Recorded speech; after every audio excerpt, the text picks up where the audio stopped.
खबरें तफसील से। दिल्ली के वज़ीर आला अरविंद केजरीवाल ने कहा है कि दिल्ली में धीरे धीरे अनलॉक किया जाएगा। उन्होंने कहा कि दिल्ली में कोरोना केसेस में कमी आ रही है, जिसके बाद दीगर सरगर्मियों को बहाल करने का फैसला किया जाएगा।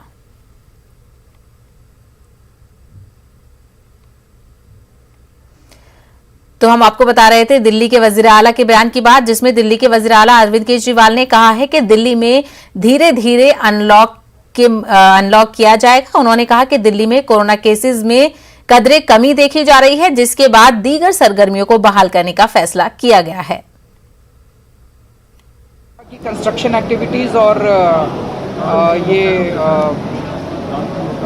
दो एक्टिविटीज कल इंडस्ट्रीज अनाउंस की थी कि ये दोनों खुल सकती हैं, क्योंकि सबसे गरीब तबका जो प्रवासी मजदूर है वो सबसे ज़्यादा यहीं पे काम करता है और लॉकडाउन के दौरान सबसे ज़्यादा गरीब लोगों को दिक्कत होती है। धीरे धीरे आने वाले हफ्तों में जैसे जैसे केसेस कम होंगे, आज जो पिछले 24 घंटे में लगभग 900 केस आए हैं, पहली बार 1000 से कम केस हुए हैं। तो मैं उम्मीद करता हूं कि जैसे जैसे केस कम होंगे हम और अनलॉकिंग करेंगे। हम तो चाहते हैं कि इकोनॉमिक एक्टिविटीज़ वापस पटरी पे आए ताकि इकोनॉमी वापस शुरू हो। बाहर चले गए थे, मैं उनसे सहमत हूँ। व्यापारियों की व्यथा को मैं समझता हूँ, उनकी एंग्जाइटी को भी समझता हूँ, और मैं आज अखबारों में पढ़ रहा था कि वो थोड़े नाराज़ हैं। मैं उनसे कहना चाहता हूँ कि देखो, बड़ी मुश्किल से हम लोगों ने महीने डेढ़ महीना लॉक करके और स्थिति को काबू पाया है। उसको मैं समझता हूँ, लेकिन अभी वो थोड़ी सी पेशेंस रखें, जल्दबाजी ना करें। बहुत जल्दी हम चाहते हैं कि मार्केट्स भी खुलें, उनकी दुकानें भी खुलें, और धीरे धीरे जैसे जैसे स्थिति काबू में आती जाएगी हम सब कुछ खोलें। मजदूर वापस लौट रहे हैं, जैसे जैसे स्थिति सुधर रही है वैसे वैसे मजदूर वापस लौट रहे हैं। आज फिर पेट्रोल और डीजल की कीमतों में इजाफा दर्ज किया गया है। पेट्रोल और डीजल की कीमत 19 से 30 पैसे तक बढ़ाई गई है। एक महीने में ये 15वीं बार पेट्रोल और डीजल की कीमतों में इजाफा हुआ है। अब दिल्ली में पेट्रोल 93 रुपए 94 पैसे में और डीजल 84 रुपए 89 पैसे फी लीटर हो गया है। मुंबई में पेट्रोल की कीमत 100 रुपए से ज्यादा हो गई है। मध्य प्रदेश में भी और इसके अलावा कई शहरों में भी पेट्रोल 100 रुपए से ऊपर फरोख्त हो रहा है। पेट्रोल के मतलब तेंदुलकर कैसा सेंचुरी मारता है, वैसा मोदी जी ने सेंचुरी मारा है और सबका नुकसान हो रहा है। क्या जिसके पास पैसा उसका काम चल जाता है। पहला 6 दिन पेट्रोल चलने का टाकी फुल किया, तो अभी 3 दिन में 2 दिन में टाकी फिर से फुल करना पड़ता है। ऑफिस जाने के टाइम भी हर एक वक्त में हर एक चीज में पेट्रोल इतना महंगा कर दिया है ना, पूछो मत। सबका हालत खराब है भाई। ये हर एक चीज महंगी कर दी है मोदी जी ने। तो उनको क्या है, उनके पास पैसा उनका चलता है, बाकी का कैसा चलेगा भाई। सर पहले 500 का पेट्रोल भराते थे तो कम से कम 8 दिन चलता था सर, अभी तो 6 दिन ही चल रहा है। इसके अलावा दिल्ली कांग्रेस पार्टी के एक वफ्द ने दिल्ली के एलजी से मुलाकात की। इस दौरान वफ्द ने लॉकडाउन को लेकर कशमकश से एलजी को बाखबर करवाया। वफ्द ने लॉकडाउन के सबब मुतासिर हुए दुकानदारों के लिए राहत पैकेज का मुतालबा किया है। एक साल से जब से ये कोविड आया है, पूरा देश और दिल्ली उससे अछूती नहीं है। इस कोविड की वजह से हर वर्ग परेशान है, नौकरी पेशा लोग हों या दुकानदार भाई हों या कोई भी कम्युनिटी हो। आज से कोई अछूता नहीं है, सब लोग परेशान हैं, बीमारी से भी, मानसिक तौर पे भी, आर्थिक तौर पे भी। तो जिस तरह से कल दिल्ली के मुख्यमंत्री ने घोषणा की, मैं समझता हूँ वे बेमानी है, उसमें कुछ हासिल होने वाला नहीं है। ना उन्होंने लॉकडाउन खोलने की घोषणा की, ना उन्होंने कहा कि लॉकडाउन जारी रहेगा। उनका बयान देखेंगे तो फैक्ट्री और कंस्ट्रक्शन वर्क में ढिलाई देंगे 1 हफ्ते के लिए। तो सवाल ये उठता है 1 हफ्ते बाद वो रिव्यू करेंगे, तो कौन दुकानदार या फैक्ट्री मालिक अपनी फैक्ट्रियों को ओपन करेगा, जब पहले से ही उसको डर है कि 1 हफ्ते बाद लॉकडाउन लग सकता है। तो बगैर सोचे समझे, बगैर तैयारी के इस तरह की बात कर देना, मैं समझता हूँ मुख्यमंत्री से हमें और उम्मीद नहीं है। इसीलिए हम लेफ्टिनेंट गवर्नर साहब के यहाँ आए, लगातार हम मार्केट एसोसिएशन हो, लघु उद्योग वाले लोग हों, उनसे हम बात कर रहे थे। उनका सभी का ये कहना है कि फैक्ट्री में उत्पादन होता है तो बेचने के लिए थोक व्यापारी के पास माल जाता है, थोक व्यापारी फिर खुदरा व्यापारी के पास भेजता है। सो इसमें से एक भी चेन टूटती है तो व्यर्थ जाएंगे। बहुत सारे दुकानदारों को कहना है कि हमारा माल रास्ते में फंसा हुआ है, गोडाउन में खराब हो रहा है। तो हमने आज राहत पैकेज की मांग दुकानदारों के लिए कही है। उसमें और बहुत सारी बातें हैं, जैसे उनके बिजली के बिल हैं। 1 साल से इंडस्ट्री या दुकानें नहीं चल रही, उन पर फिक्स चार्ज के नाम पर बीएसईएस और बिजली और दिल्ली सरकार भारी रकम उनसे वसूल रही है। तो इस वक्त की बेहद बड़ी खबर मध्य प्रदेश से आ रही है। ये आपको बता दें, भोपाल में इंटरनल असेसमेंट को लेकर मुश्किलें सामने आ रही हैं। ज्यादातर सरकारी स्कूलों में टेस्ट नहीं हुए हैं। टेस्ट ना होने की वजह से नतीजे तैयार करने में दुश्वारी सामने आ रही है। डाउट क्लियर क्लासेस में बच्चे पूरी तादाद में नहीं पहुंच सके थे, जिसकी वजह से इंटरनल असेसमेंट में मुश्किल का सामना करना पड़ रहा है। 3 से 4 माह तक क्लासेस में सिर्फ 40% ही बच्चों की हाजिरी रही थी। तो जिस तरीके से कोरोना के दौर में तालीम का शोबा बेहद बुरी तरीके से मुतासिर हुआ है, बच्चों के इम्तिहान को लेकर, उनके रिजल्ट को लेकर काफी परेशानियों का सामना करना पड़ रहा है। और अब भोपाल से ये खबर आ रही है कि बच्चों के इंटरनल असेसमेंट को लेकर असातिज़ा को मुश्किल का सामना करना पड़ रहा है, क्योंकि 3 से 4 माह तक क्लासेस में सिर्फ 40% बच्चों ने क्लासेस में गए, जिसके बाद टेस्ट ना होने की वजह से नतीजे तैयार करने में दुश्वारी आ रही है। सीधे रुख करेंगे हमारे नुमाइंदे मेहताब आलम का, जो इस वक्त हमारे साथ भोपाल से जुड़ रहे हैं। मेहताब आलम, जिस तरीके से हम देखते हैं जो इंटरनल असेसमेंट होता है वो परफॉर्मेंस बेस्ड तरीके से ही तैयार किया जाता है। अब जिस तरीके से जो बच्चों की हाजिरी है वो कम रही है, तो इसमें दुश्वारी आनी लाजमी है।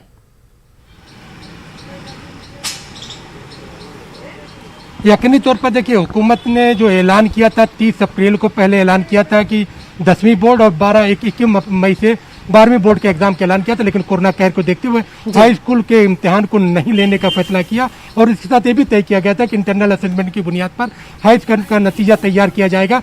लेकिन स्कूलों में जिस तरह से बच्चों की हाजिरी की अगर बात करें तो वहाँ पर ये कहा गया था कि बच्चे जाकर अपने डाउट्स को क्लियर कर सकते हैं। उस बुनियाद पर अगर हम असेसमेंट करते हैं तो मध्य प्रदेश के स्कूलों में 40% के करीब ही लड़के स्कूल पहुंचे थे, बाकी बच्चे नहीं पहुंचे।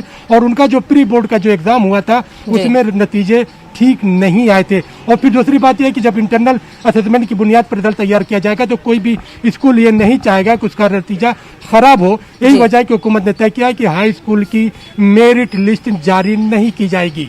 एक बड़ा फैसला है कि रिजल्ट आएगा, तमाम चीजें आएंगी, लेकिन हाई स्कूल की मेरिट लिस्ट जारी नहीं की जाएगी। और जो भी नतीजा होगा बस उसका इसी तरह से ऐलान कर दिया जाएगा।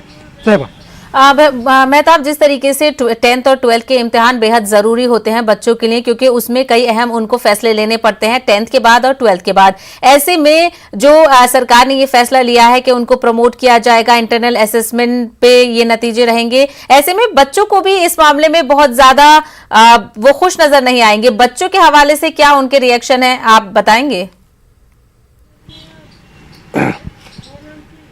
देखिए, बच्चों से बहुत सारे बच्चों से जो हमने बात की तो उन्होंने अपनी तैयारी की थी और इस तरह के हुकूमत के फैसले से वो खुश नहीं है। उनका कहना है कि हम एग्जाम देना चाहते थे और साल भर हमने जो है तैयारी की। और फिर उनके पेरेंट्स का भी ये कहना है कि हमने कोरोना के कहर में तमाम अखराजात इसलिए किए, बच्चों को घर पे ट्यूशन लगाया ताकि बच्चों के अंदर सलाहियत पैदा हो। बच्चे जो है जो एग्जाम में जाएंगे तो उनके अंदर एक स्पिरिट पैदा होती है, उनको मालूम होता है और उनका सेल्फ असेसमेंट होता है कि हमने कितना जो है पढ़ाई की और हमने कितना अच्छा परफॉर्म किया। और इस तरह से अगर इंटरनल उसके बुनियाद पर अगर एग्जाम असेसमेंट की बुनियाद पर दिया जाएगा तो हर स्कूल जो है अपने अपने बच्चों को कहीं ना कहीं पास कर देगा। और यहाँ पर जो है कहावत है कि जो है घोड़े के साथ गधे भी पास हो जाएंगे। तो यहाँ पर बहुत सारे तलबा इस बात से लेकर खुश नहीं, लेकिन वो तलबा जो पढ़ने में अच्छे नहीं थे उनको तो इसलिए तो उनके लिए खुशी का मकाम है कि चलो बगैर पढ़े हुए, कम मेहनत किए हुए उनको पास होने का मौका मिल जाएगा और उनके पास हाई स्कूल की सनद हो जाएगी। लेकिन यहीं पर अगर हम 12th बोर्ड की बात करें तो हुकूमत की सतह पर तैयारी की जा रही है और हुकूमत ने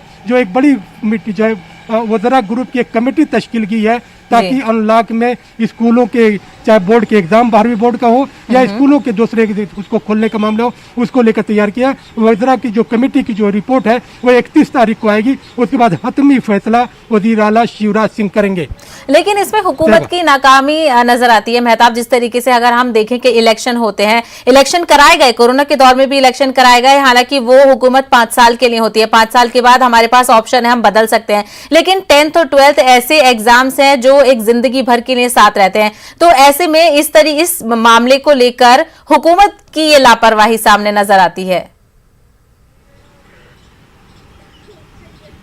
देखिए, इसमें इस वक्त जो कोरोना का जो मामला है, बच्चों का कैरियर के साथ साथ उनकी सेहत को, उनकी जान को बचाना जरूरी है। और जिस तरह से कोविड की तीसरी लहर की पेशन गोई की जा रही है कि अब इसके असरात बच्चों पर रूनुमा होंगे, इसलिए हुकूमत ने फैसला किया कि बच्चों की जान को खतरे में नहीं डाल जा सकते। यकीनी तौर पर जो है हाई स्कूल और इंटर के एग्जाम जो होते हैं उसके जो नतीजे उसके पूरी जिंदगी पर असरअंदाज होते हैं, लेकिन हमें जान है तो उसको भी लेकिन देखना है। मेहताब और आलम, अगर एग्जाम को हम भी देखना है। इलेक्शन करा सकते हैं तो हम एग्जाम क्यों नहीं करा सकते, जबकि हम जो एग्जाम का एक प्रोसेस है उसमें हमने देखा है कि बच्चों का सिटिंग अरेंजमेंट इसी तरीके से होता है कि उनमें काफी डिस्टेंस होता है। तो ये तो पहले से ही प्रेस्क्राइब्ड एरिया है, फिर भी हुकूमत ने इस तरीके की लापरवाही की। देखिए, हुकूमत की लापरवाही को इसकी हम ताबीर नहीं करेंगे।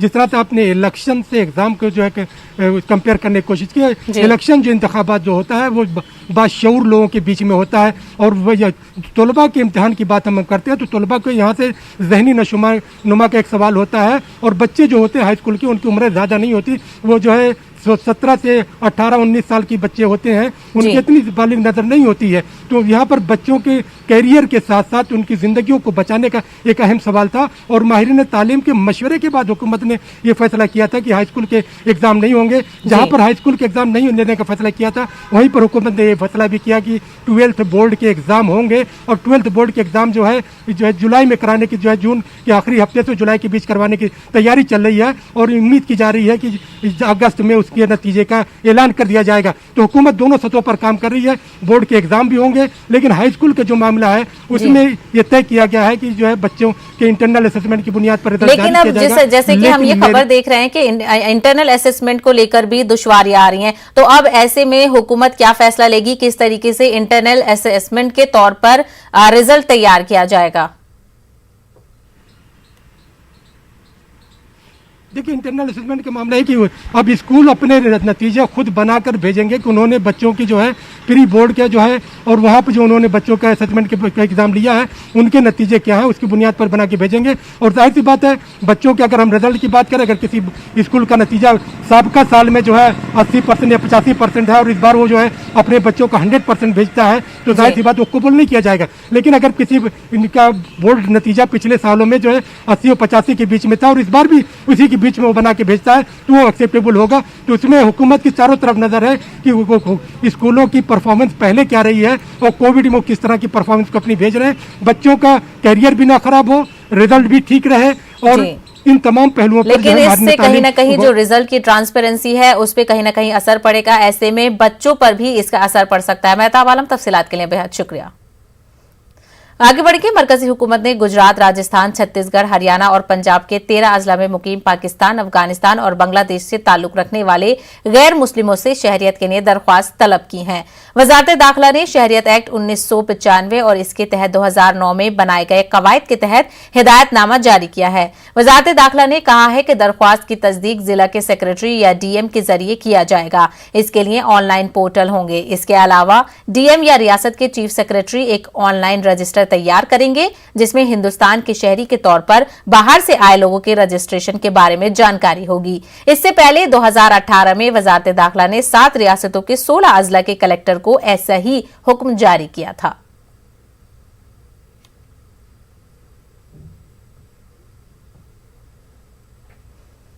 मुल्क में कोरोना की रफ्तार में कमी वाक़ई हो रही है। अदाद-ओ-शुमार के मुताबिक मुल्क में कोरोना के 1,73,790 नए मामलों की तस्दीक हुई है, जबकि एक दिन में 3,617 मरीजों की मौत हुई है। पिछले 24 घंटों में 2,84,601 अफराद सेहतियाब हुए हैं। मुल्क में कोरोना के 22,28,000 से ज्यादा एक्टिव मामले हैं। कोरोना के खिलाफ वैक्सीनेशन मुहिम के तहत तकरीबन 20 करोड़ 90 लाख लोगों को कोरोना का टीका दिया जा चुका है।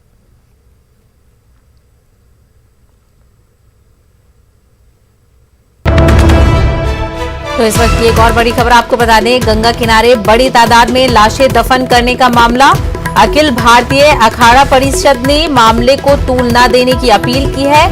अखाड़ा परिषद के सदर महंत नरेंद्र गिरी ने इस मामले में बयान दिया है। हिंदुओं में लाशें दफन करने और गंगा में बहाने की रिवायत रही है। जल समाधि देने और दफन करने की रिवायत भी रही है। तो गंगा किनारे बड़ी तादाद में लाशें दफन करने के मामले में अखाड़ा परिषद के सदर महंत नरेंद्र गिरी का बयान सामने आया है। जिसमें उन्होंने कहा है कि अखिल भारतीय अखाड़ा परिषद ने इस मामले को तूल न देने की अपील की है। उन्होंने कहा कि हिंदुओं में लाशें दफन करने और गंगा में बहाने की रिवायत रही है, साथ ही जल समाधि देने और दफन करने की रिवायत भी रही है। तो इसी मामले को लेकर अखिल भारतीय अखाड़ा परिषद के सदर का बयान सामने आया है, जिसमें उन्होंने इस मामले को तूल न देने की अपील की है। तो लगातार गंगा किनारे बड़ी तादाद में लाशें दफन करने और लाशों के तैरने की खबरें सामने आ रही थी। उसी को लेकर सुप्रीम कोर्ट में अर्जी भी दाखिल की गई है, जिसमें अर्जीगुजार ने इंसानी हुकूक की पामाली की बात कही है। इसी के साथ साथ अखाड़ा परिषद के सदर महंत नरेंद्र गिरी का बयान भी सामने आया है, जिन्होंने इस मामले को तूल न देने की अपील की है। उन्होंने बताया है कि हिंदुओं में लाशें दफन करने और गंगा में बहाने की रिवायत रही है, साथ ही जल समाधि देने और दफन करने की रिवायत भी रही है।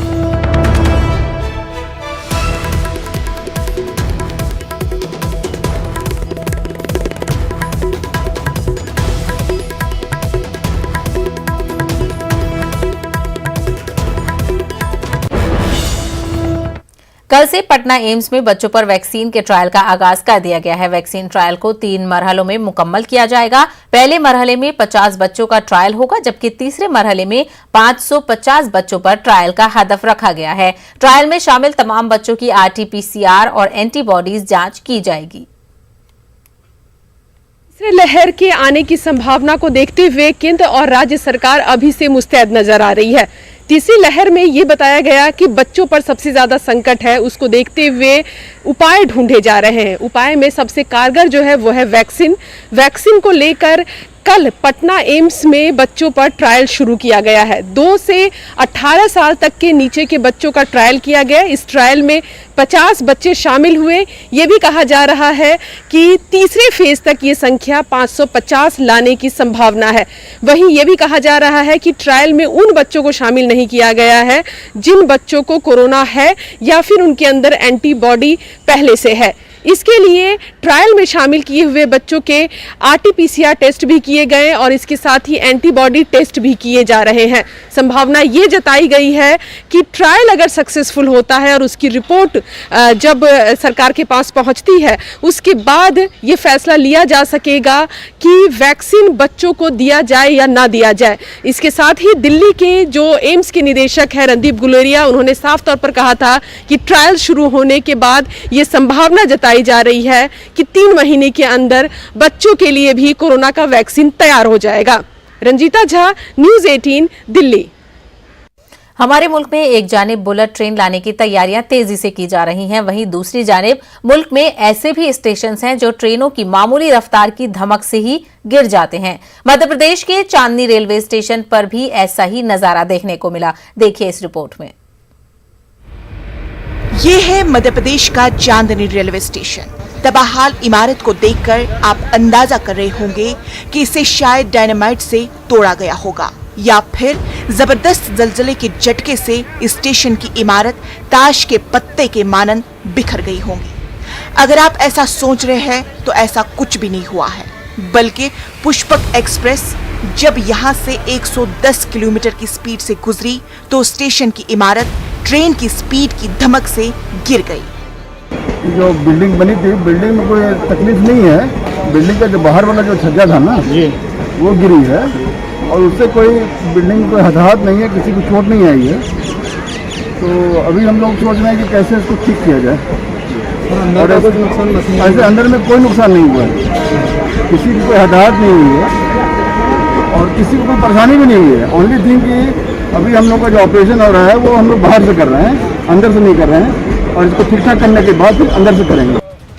वाज़ेह है कि मध्य प्रदेश के जिला बुरहानपुर के नीपा नगर और असीरगढ़ के बीच चांदनी रेलवे स्टेशन कायम है। इस स्टेशन की इमारत की तामीर 2007 में की गई थी। हादसे में कोई जानी नुकसान की कोई इतला नहीं। कुछ वक्त के लिए ट्रेनों की आमदरफ्त जरूर मुतासिर हुई थी, लेकिन अब सभी ट्रेनें मामूल के मुताबिक चल रही है। न्यूज़ 18 उर्दू के लिए भोपाल से मेहताब आलम की रिपोर्ट। कानपुर में कोरोना से मरने वाले अफराद की अस्थियों को रिश्तेदारों का इंतजार है। गंगा में विसर्जन के लिए अस्थियां कानपुर के अस्थि बैंक में कई दिनों से रखी हुई हैं। अस्थि बैंक इंतजामिया कई रोज से रिश्तेदारों का इंतजार कर रहा है, जिसके बाद एक सोशल तंजीम ने खुद ही इन अस्थियों को गंगा में विसर्जन करने का फैसला किया है। बहुत अस्थि कलश ले नहीं गए हैं, वो रखे हुए हैं। करीब 50 अस्थि कलश रखने की जगह है। वजह डर है। देश में कोरोना के वक्त ऐसा कहर बरपा कि जगह जगह शमशान घाटों पर केवल 100 दिखाई दिए। कानपुर की बात की जाए तो कानपुर में भी सैकड़ों 100 रोजाना अंतिम संस्कार किए जा रहे थे हिंदू रीति रिवाज से। लेकिन जब यहाँ पर अस्थियां इकट्ठा हुई तो आलम यह है कि इतने दिनों बाद भी इन्हें लेने कोई नहीं आ रहा है। ऐसे में समाज में ऐसी तस्वीर डर जरूर व्याप्त करती हैं। कानपुर से संदीप सविता, न्यूज़ 18।